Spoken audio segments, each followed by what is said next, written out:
Welcome to day 26 of our one-year Bible reading plan. Today, we journey through Exodus chapter 10 to 12, where God sends the final devastating plagues upon Egypt, leading to the first Passover and Israel's long-awaited deliverance. In Matthew 18 verses 15 to 35, Jesus teaches about forgiveness, emphasizing the power of mercy and the consequences of an unforgiving heart.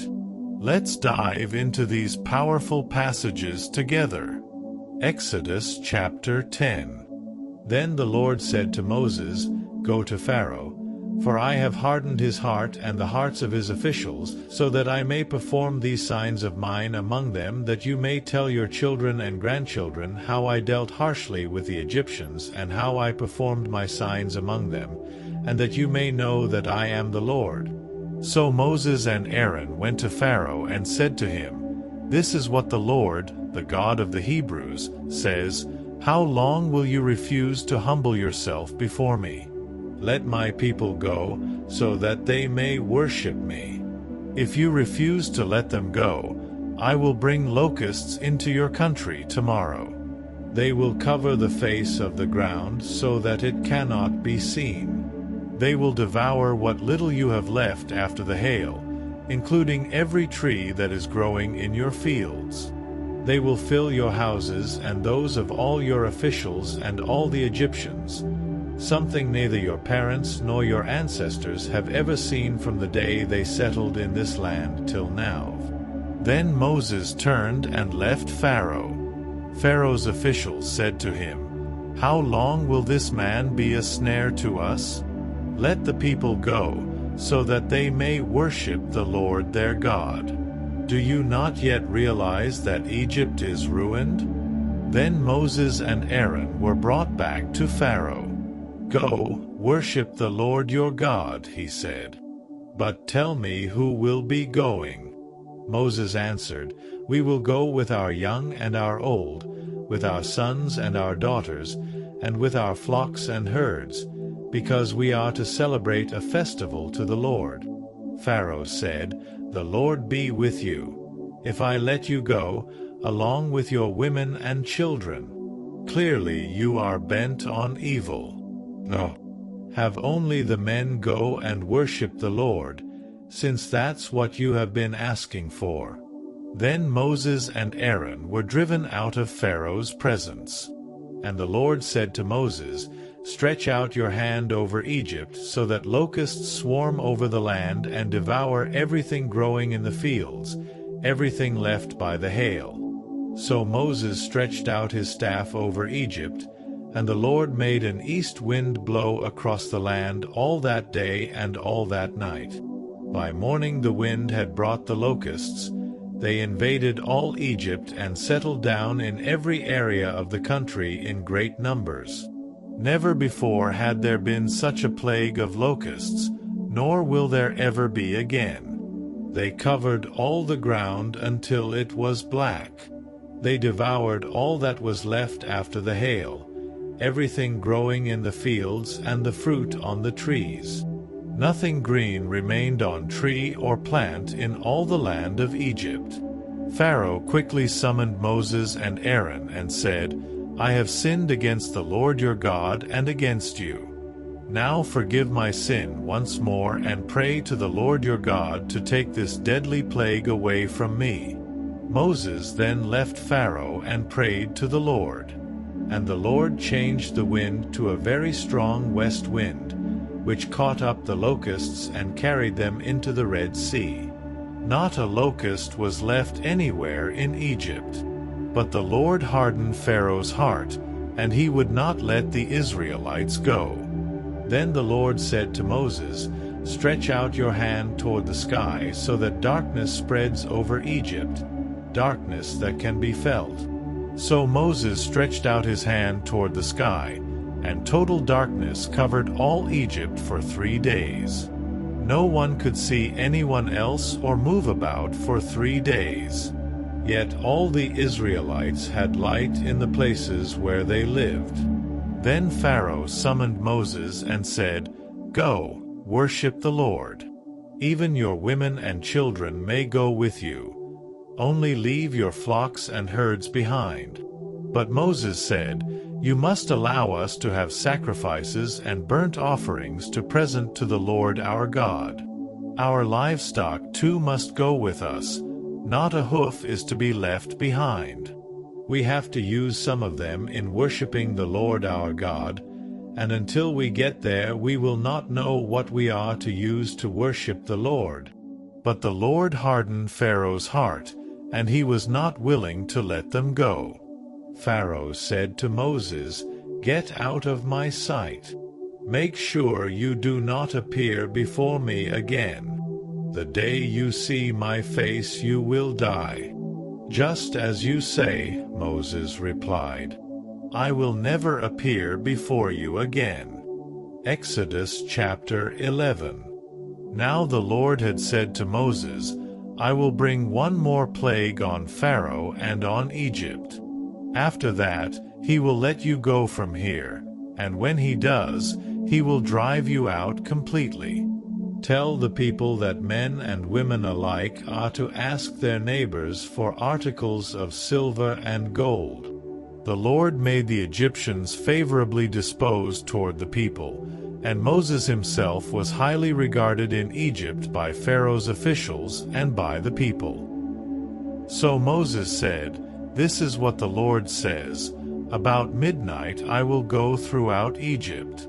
Every firstborn son in Egypt will die, from the firstborn son of Pharaoh, who sits on the throne, to the firstborn son of the female slave, who is at her handmill, and all the firstborn of the cattle as well. There will be loud wailing throughout Egypt, worse than there has ever been or ever will be again. But among the Israelites not a dog will bark at any person or animal. Then you will know that the Lord makes a distinction between Egypt and Israel.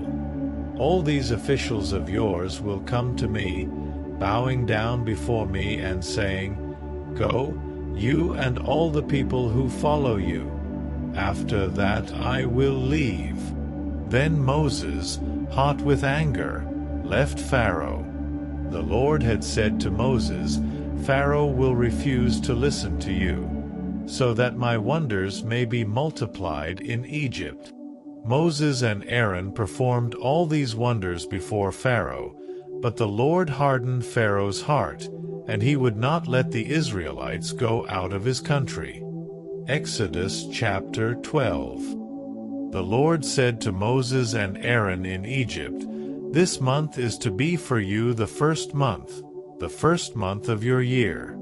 Tell the whole community of Israel that on the 10th day of this month each man is to take a lamb for his family, one for each household.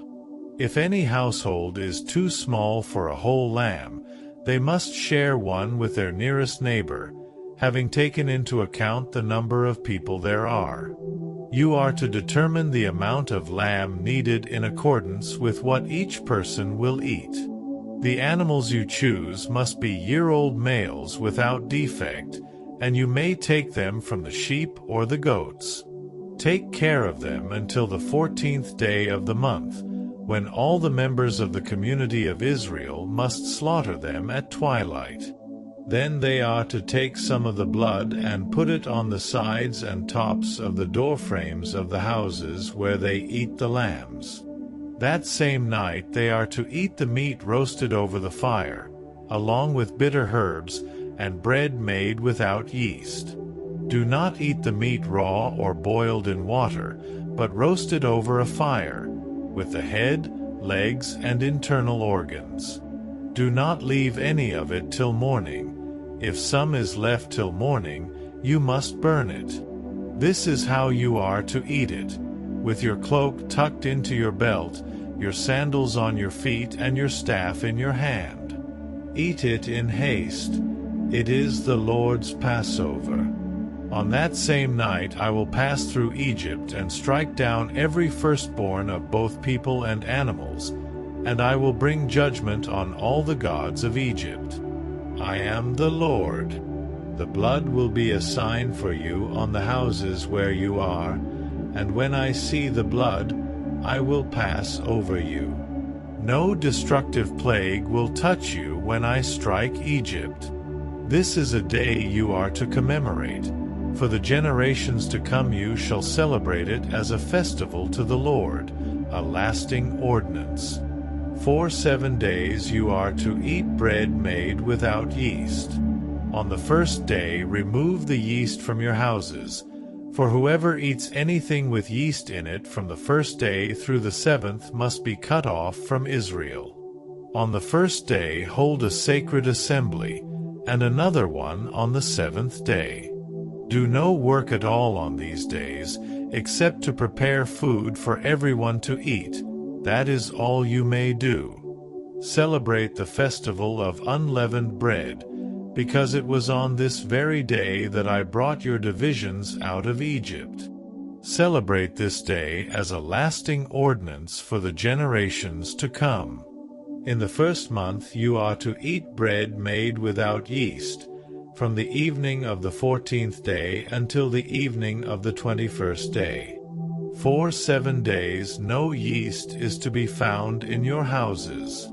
And anyone, whether foreigner or native-born, who eats anything with yeast in it must be cut off from the community of Israel. Eat nothing made with yeast. Wherever you live, you must eat unleavened bread. Then Moses summoned all the elders of Israel and said to them, Go at once and select the animals for your families and slaughter the Passover lamb. Take a bunch of hyssop, dip it into the blood in the basin, and put some of the blood on the top and on both sides of the doorframe. None of you shall go out of the door of your house until morning. When the Lord goes through the land to strike down the Egyptians, he will see the blood on the top and sides of the doorframe and will pass over that doorway, and he will not permit the destroyer to enter your houses and strike you down. Obey these instructions as a lasting ordinance for you and your descendants. When you enter the land that the Lord will give you as he promised, observe this ceremony. And when your children ask you, What does this ceremony mean to you? Then tell them, It is the Passover sacrifice to the Lord, who passed over the houses of the Israelites in Egypt and spared our homes when he struck down the Egyptians. Then the people bowed down and worshipped. The Israelites did just what the Lord commanded Moses and Aaron. At midnight the Lord struck down all the firstborn in Egypt, from the firstborn of Pharaoh, who sat on the throne, to the firstborn of the prisoner, who was in the dungeon, and the firstborn of all the livestock as well. Pharaoh and all his officials and all the Egyptians got up during the night, and there was loud wailing in Egypt, for there was not a house without someone dead. During the night Pharaoh summoned Moses and Aaron and said, Up, leave my people, you and the Israelites. Go, worship the Lord as you have requested. Take your flocks and herds, as you have said, and go, and also bless me. The Egyptians urged the people to hurry and leave the country. For otherwise, they said, we will all die. So the people took their dough before the yeast was added, and carried it on their shoulders in kneading troughs wrapped in clothing. The Israelites did as Moses instructed, and asked the Egyptians for articles of silver and gold and for clothing. The Lord had made the Egyptians favorably disposed toward the people, and they gave them what they asked for. So they plundered the Egyptians. The Israelites journeyed from Ramesses to Succoth. There were about 600,000 men on foot, besides women and children. Many other people went up with them, and also large droves of livestock, both flocks and herds. With the dough the Israelites had brought from Egypt, they baked loaves of unleavened bread. The dough was without yeast because they had been driven out of Egypt and did not have time to prepare food for themselves. Now the length of time the Israelite people lived in Egypt was 430 years.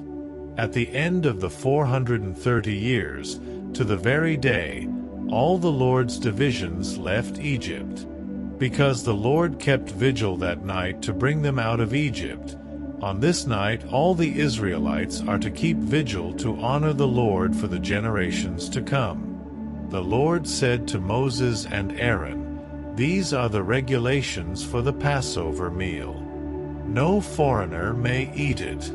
Any slave you have bought may eat it after you have circumcised him, but a temporary resident or a hired worker may not eat it. It must be eaten inside the house. Take none of the meat outside the house. Do not break any of the bones. The whole community of Israel must celebrate it. A foreigner residing among you who wants to celebrate the Lord's Passover must have all the males in his household circumcised. Then he may take part like one born in the land. No uncircumcised male may eat it. The same law applies both to the native-born and to the foreigner residing among you." All the Israelites did just what the Lord had commanded Moses and Aaron.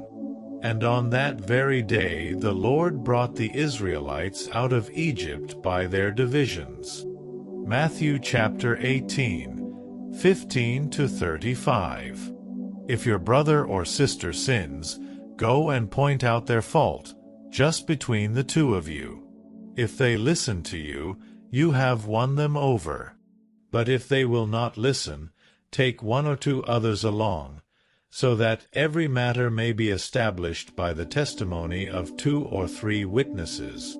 If they still refuse to listen, tell it to the church, and if they refuse to listen even to the church, treat them as you would a pagan or a tax collector.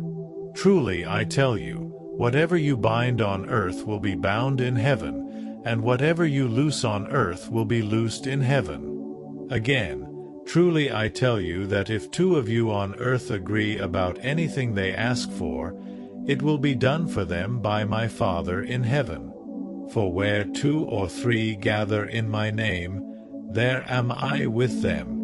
Then Peter came to Jesus and asked, "Lord, how many times shall I forgive my brother or sister who sins against me? Up to 7 times?" Jesus answered, "I tell you, not 7 times, but 77 times. Therefore, the kingdom of heaven is like a king who wanted to settle accounts with his servants. As he began the settlement, a man who owed him 10,000 bags of gold was brought to him. Since he was not able to pay, the master ordered that he and his wife and his children and all that he had be sold to repay the debt. At this the servant fell on his knees before him. "Be patient with me," he begged, "and I will pay back everything." The servant's master took pity on him, canceled the debt, and let him go. But when that servant went out, he found one of his fellow servants who owed him 100 silver coins. He grabbed him and began to choke him. "Pay back what you owe me," he demanded. His fellow servant fell to his knees and begged him, "Be patient with me, and I will pay it back." But he refused. Instead, he went off and had the man thrown into prison until he could pay the debt. When the other servants saw what had happened, they were outraged and went and told their master everything that had happened. Then the master called the servant in. "You wicked servant," he said, "I canceled all that debt of yours because you begged me to. Shouldn't you have had mercy on your fellow servant just as I had on you?" In anger, his master handed him over to the jailers to be tortured until he should pay back all he owed. This is how my heavenly Father will treat each of you unless you forgive your brother or sister from your heart. Today's reading reminds us of God's power to save and the importance of showing mercy to others. How did today's scriptures speak to you? Share your thoughts in the comments. Don't forget to like, subscribe, and join us tomorrow for day 27 as we continue this incredible journey through the Bible.